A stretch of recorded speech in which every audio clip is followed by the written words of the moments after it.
এটা আমার second complain. এটা করেছি 8ই মার্চ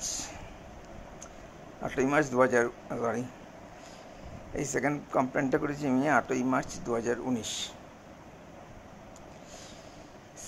এই 8ই মার্চ 2019-এ যে money stolen from the cash counter, যদিও ফার্স্ট কমপ্লেন্টের পরের দিনই যে ভদ্রলোক PPGLH কলকাতা থেকে ফোন করেছিলেন, উনি আমাকে পেমেন্টের বিষয়গুলো সম্পর্কে সব জানিয়ে তারপরে আমার প্রথম কমপ্লেন্টের ভিত্তিতে আমি যে অভিযোগগুলো করেছিলাম যে অত্যাচার করেছে এবং আমি জীবন বাঁচাতে চাকরি ছেড়ে দিতে বাধ্য হয়েছি সেই সম্পর্কে প্রশ্ন করে সমস্ত ঘটনা জেনে নিয়েছেন এবং আমি তাকে বিস্তৃতভাবেই জানিয়েছি।